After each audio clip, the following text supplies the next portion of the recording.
And after ingesting around 3 brownies. This girl had not 1, not 2, but 3.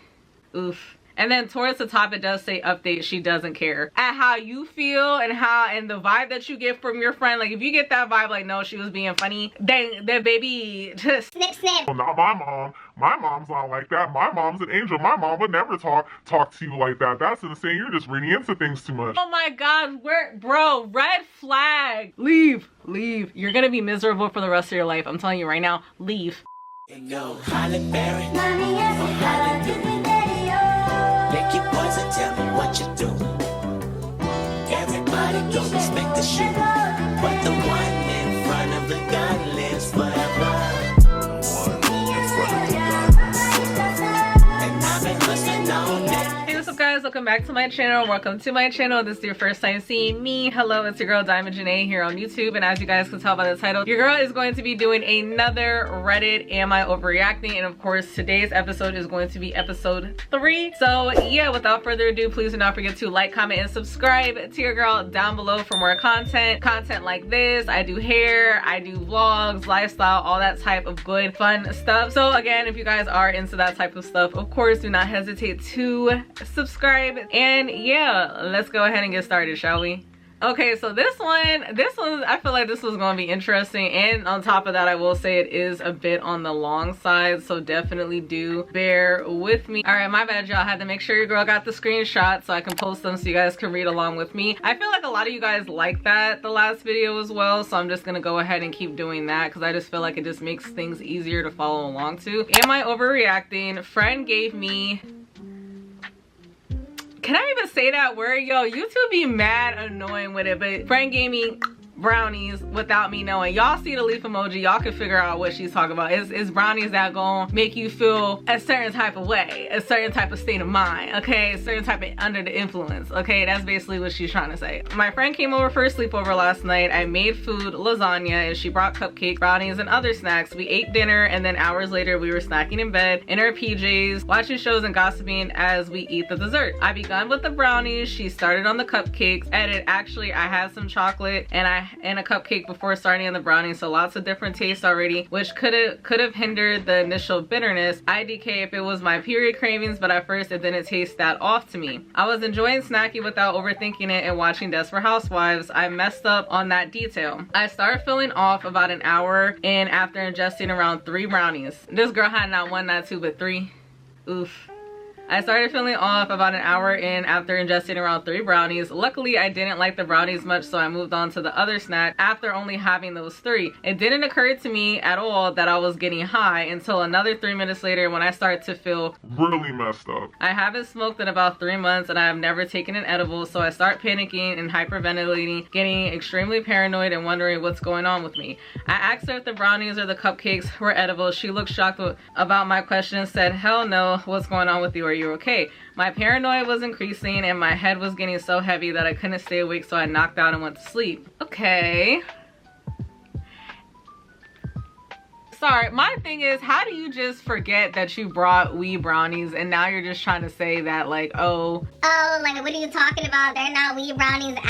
Then again, maybe I'm jumping to conclusions. Let me go ahead and read the rest of the story. Woke up groggy, still confused as hell. Asked her again if something was up with the dessert she brought. She looked apologetic when she told me she just remembered something. She had a batch of brownies in her fridge when she made her fresh batch of brownies before coming over to mine. She thought we need more. She saw she had some in the fridge and not remembering that they were pot brownies added them to the container of desserts. She's evident that she truly didn't know and it was an honest mistake. Okay, I will say in that instance, I don't find it suspect just because I feel like it would be very easy to mix up the batch of pot brownies versus regular brownies, because from what my limited knowledge is on edibles, I feel as though you can't really tell the difference by just seeing them. I feel like, again, like she said, like the brownies had like a bitter taste to them after a while, like once she didn't really, like once she was actually like paying attention and like focusing. Child, listen, bear with, see, this is why I usually like to film my videos at night, because the way the lighting keeps changing throughout this video is honestly driving me nuts, and the only thing that's changing is the natural light that's coming through my window.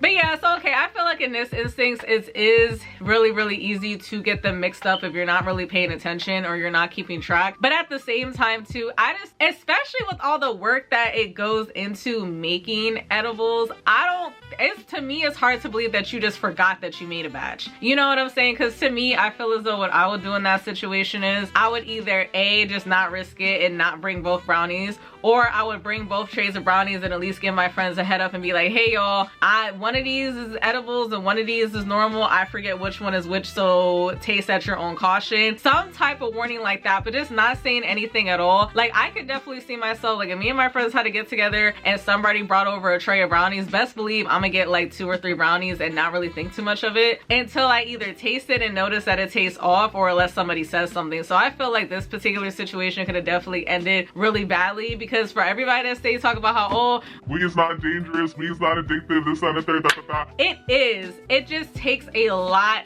in order to do so compared to other substances. If you have too much, like your heart can slow down to the point where it just stops beating. Like, you don't want it to get that bad. And definitely 3 brownies, especially on somebody who hasn't smoked in 3 months. I don't know about you guys, but I feel as though there's a difference between you never smoking before in your life versus you being a regular smoker and then you quit and then you just decide to smoke again. It could have been a way scarier situation in my opinion. But again, I don't have a lot of knowledge when it comes to edibles, so take with that information as you will. But I asked why she didn't tell me last night when I asked her. She said it didn't cross her mind. I asked why she didn't eat the brownies herself and only had cupcakes from what I remember initially. She said that she did have some brownies, but that I just don't remember. I feel so violated. She's claiming it was an accident, but the experience of being out of my mind and not knowing why was petrifying. Even though I know how being high feels, it has been so long and I couldn't pinpoint what that feeling was because I've never been unknowingly high, you know? I'm still getting panicky about the whole ordeal even though it's been a day. I still feel weird and kind of high. Would I be overreacting if I cut her off even though she says she was really sorry and that it was a genuine accident? She left my house this morning. It's been 12 hours and we haven't spoken since. What the hell do I even say to her? She claims she didn't do it on purpose, but I can't shake this feeling that I might never feel safe around her again. She's interwoven in my life. Her boyfriend is my cousin.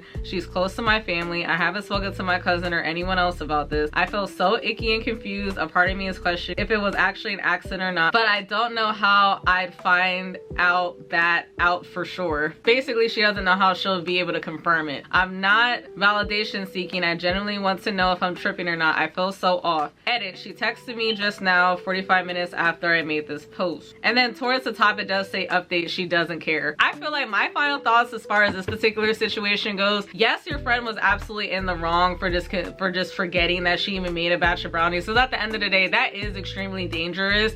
No matter if you're the safety of your own house, no matter what type of people you're around, whether you trust them, whether you know them, even whether they're the closest people to you on the planet, if you take something and then all of a sudden you feel a way that you're not supposed to be feeling or you weren't expecting to be feeling, that definitely is a very scary and nerve-wracking experience. I definitely do understand the paranoia and her being like, yo, what the heck is going on, blah blah blah, like why am I feeling like this? And it's like, again, everybody named Mom says that edibles will really get you to like that next level. So coming from somebody who, again, didn't smoke for 3 months, never had an edible before, like I would be scared and freaking out too. Now mind you, would I automatically jump to the conclusion that my friend was trying to be funny? And it would definitely be in the realm of possibilities. I mean, honestly, it's just one of those plain things where it's like, you know that person, you're the one feeling that energy, you're the one feeling that vibe. I'm pretty much half and half on this particular situation, so definitely let me know what you guys think down below. Again, yes, I do feel like it was very messed up for her friend to not give her a heads up, but I feel like after she apologized and said like, hey, like I genuinely didn't know that these were like the weed batch of brownies, I feel like that's an honest mistake. I feel like even like in TV shows and movies, like you see that being a trope now where it's like someone made a batch of weed brownies and then like the comedic joke is that everybody got unknowingly high. You know what I'm saying? Doesn't make it right, but again, I definitely can see your friend forgetting which batch was which. My mind is never quiet. I'm always jumping to like the next thing, even if it's not 100% what I'm currently focused on. So I do definitely understand where the friend was coming from as far as like, hey girl, like I forgot, like I didn't realize that these were the weed brownies. But again, I do find it funny though how, girl, you ate some of the brownies too, or at least you claimed you did. So what's up with that? Because if you did eat some of the brownies and then you peep like, oh snap, like this is an edible, why wouldn't you speak up and say something to your friend? So you know what, now I'm thinking, But if you had brownies, wouldn't you have been able to tell that they was edibles? And why didn't you say nothing if you were able to tell that they was edibles? See, that's the thing that's throwing me off. So, you know, like I said before, that's up to you and how you feel and the vibe that you get from your friend. Like, if you get that vibe, like, no, she was being funny, then baby, just snip, snip. But that's my 2 cents on this situation, child. All right, y'all. So story number 2, or post number 2. Am I overreacting for baiting my fiance's mom into admitting that I'm not good enough for her perfect boy? Oh, child, see, this is one of the things that I'm not gonna hold y'all. I'm like low-key nervous about when it does come into getting into a relationship with somebody and eventually becoming a fiance. I pray that I get along with my mother-in-law and my boyfriend fiance's family, because I feel like that just puts so much of a strain on things. I just can't imagine that, bro. I can't imagine that, especially because, like, me personally, I'm the type of person that if I don't really like you like that, I refuse to be around you unless it's absolutely necessary. And bro, for a special day such as a wedding, I absolutely refuse to have anybody even be 10 yards away from the church, okay, at my wedding. All right, like, you're not going to have the blessing and the privilege to come to my wedding knowing that you did some shit to me. That's literally how I feel. So like, I couldn't imagine having to fake it to my mother-in-law and her not like me, because obviously I can't just not have my husband's mom come to our wedding, but at the same time I would really not want her to. But yeah, so all that being said, like, that situations like this to me is like very nerve-wracking and scary, and I pray in Jesus' mighty name I never have to go through this. All right, y'all, so I, 28-year-old female, am engaged to Ryan, 30-year-old male, and for the most part we have a great relationship. The only issue, his mom, Elaine, 57-year-old female. From day one, she's treating me like some temporary fling that Ryan will eventually come to his senses and leave. Child, she's giving textbook monster-in-law, bro, because monster-in-laws are usually moms that overly spoil their sons because they view their sons as their boyfriends and their husbands. Y'all do not understand how toxic y'all are and how many toxic men that y'all have raised because of the way y'all have raised them. And then y'all sit up here and cap a whole hissy fit when that little boy eventually wants to become a man and not really deal with you too much anymore because of the fact that you're toxic. Or case number 2, where they actually feed into each other, then they have a codependent relationship. And then again, it just makes it almost impossible for the son in the situation to actually have his own life because his mother is constantly smothering him because she can't get her own love life together, so she wants to just sit up here and treat her son as her man, which is highly inappropriate, very weird, not normal whatsoever. And if you're a mom like that, you need to stop that right now, because don't sit up here and be whining and complaining how there's all these narcissists running around when it's mothers like you that create them. Clock it. Clock it. Ladies, I'm telling y'all, when you date a man, pay very close attention to how his relationship is with his mother. I will say that. She's never outright insulted me, but it's always these passive-aggressive little digs, comments about my modest upbringing, how I'm lucky Ryan sees something in me, and my absolute favorite, I just want my son to have the best life possible. See, again, textbook monster-in-law. Ryan always brushes it off, saying I read too much into things. He genuinely believes she likes me. See, this is the, see, again, textbook mama's boy monster-in-law trope, bro, because the son will never sit up here and want to admit that his mom is wrong, which actually, no, like, there will be times when the son will peep that, but either A, he'll be in denial because just as delusional as his mother is, or he'll peep it, but he'll be too scared to check his mother. Or there's the third case, which unfortunately I feel like this does tend to be rare, or the third case where they'll realize what their mom is doing and they realize that their mom is toxic because now you have an outside party that you also love and appreciate telling you like, hey, this and this and this, and point it out, and then that son ends up speaking up to his mom to defend his girl. Now again, unfortunately, I feel like option number 3 happens not as often as the first 2 options do, but again, him just brushing it off and brushing off your concerns, I definitely do feel as though it's a red flag on his part as well, because again, as his fiance, he's supposed to be willing to protect you as well. And it's like, at the end of the day, if your mom's in the wrong, your mom's in the wrong. Okay, so I guess this is where stuff hits the fan, right? Well, last weekend Elaine invited me over for lunch, just us two. Last weekend Elaine invited me over for lunch, just us two. I thought maybe she was finally trying to bond with me. Big mistake. As soon as I sat down, she went off. She said she was concerned See, the language that these people be using, that passive aggressive, nice, nasty, that is probably the quickest way to make me crash out, because please don't try it. Say it with your chest. I respect people that are very direct, not people that want to sit up here and hide behind these terminologies and nice words, okay? But she was concerned that I wasn't the right match for Ryan, that she knows he loves me, but love isn't enough, that he's always dated women from better backgrounds, and that when my honeymoon phase wears off, he'll see what he's missing. I sat there in shock, and then I hit record on my phone. See, this is something that I would do, because it's like, at the end of the day, I feel as though the fact that she even felt the need to record this, I feel like she's definitely brought this up to her fiance multiple times, kept brushing it off like, oh, Not my mom. My mom's not like that. My mom's an angel. My mom would never talk to you like that. That's insane. You're just reading into things too much. I do see why she recorded her. I'm not gonna hold you. I definitely do see why she did that. I sat there in shock, and then I hit record on my phone. I kept her talking, just nodding and letting her dig herself deeper. She went on and on about how she was only saying this out of love.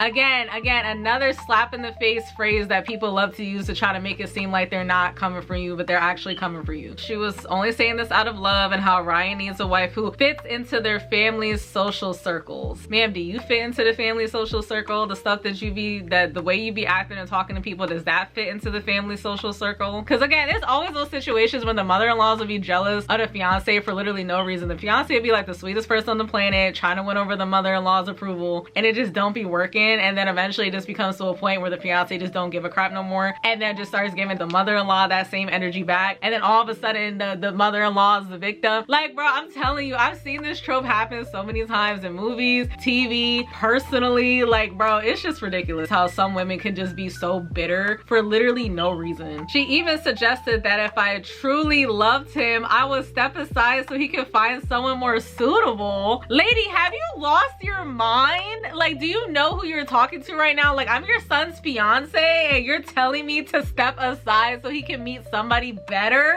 Are you crazy? I didn't argue. I just smiled, thanked her for her advice, and went home. That night, I played the recording for Ryan. Now, how much y'all want to bet he's gonna end up flipping out on her and not his mom? How much you want to bet he's gonna flip out on her and not on his fucking mom, but not at her, at me? He said I was sneaky for recording her, and that it was unfair because she didn't know she was being recorded. Doesn't matter. What she was saying was disrespectful as hell to me, and you don't care about that? Are you kidding me? Come on now. It's only gonna get worse. And don't even get me started when you get pregnant and y'all start having kids. Y'all thought she was bad now. It's gonna be 10 times worse once y'all start having kids. I'm telling you right now, she's gonna keep undermining you as a mom. She's gonna keep making you feel like you're a bad mom. But you just being around her and having that anxiousness is not good to be around people like that. If you can, do what you gotta do, but I would dump him. He even had the nerve to say she's just old-fashioned, that's how she talks. Again, the constant gaslighting and constant excuses for his mother. I asked him point blank, if I told you she said all this without proof, would you have believed me? And you know what he said? I don't know. Girl, leave him. Leave him. Oh my god, bro, red flag. You can literally come home with a black eye and tell him that his mom hit you, and he still probably wouldn't believe you. Or he'll make up some excuse like, oh, what did you do that caused her to do that? I bet you that's how it would have worked out, bro. I'm telling you right now, that's exactly how it would have worked out. Now he's barely talking to me, and Elaine is playing the victim, saying I violated her privacy and that she was just looking out for her son. Meanwhile, I felt completely gaslit, like I should have just stayed quiet and let her keep disrespecting me. Absolutely the f not. Girl, leave, leave, leave. You're gonna be miserable for the rest of your life. I'm telling you right now, leave.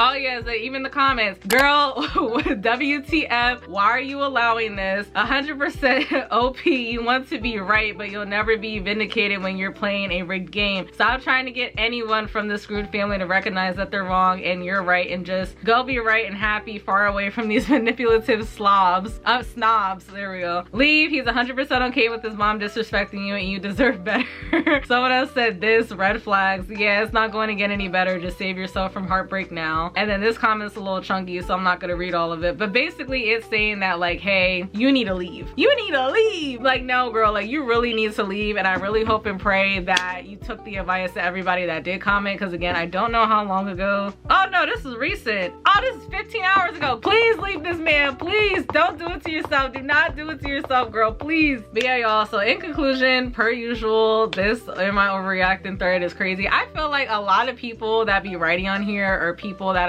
are used to getting gaslit in their lives, and now because there's this forum available, they're able to get validation outside of the people that keep trying to gaslight them. Because a lot of the am I overreacting stories that I have been seeing as of lately are people that literally like, no, like what the hell do you mean are you overreacting? Like, absolutely not. You know what I mean? But it's like, again, like as someone who used to be an ex-people pleaser and somebody who's used to getting gaslit all their life, and then finally through prayer and just maturity, growth, and life experiences, I have finally realized and spot that out and be confident in calling that, and not even just fighting it, but being confident enough to call it out. I definitely do understand the struggle with that. I definitely do, because it is very, very, very hard. And there are even some times where I still get a little bit like when it comes to conflict. But as at the end of the day, if it needs to get done, if it needs to get done, if it needs to be said, it needs to be said. If it needs to be called out, it needs to be called out. But yeah, but I hope you guys stayed to the end. If you did, big ups to y'all, greatly appreciated. Please do not forget to thumbs up this video. Like I said before, of course, please do not forget to subscribe to your girl down below. But yeah, I hope you guys have a great day or evening or whatever time you guys happen to be watching this, and I'll definitely see you guys in my next one.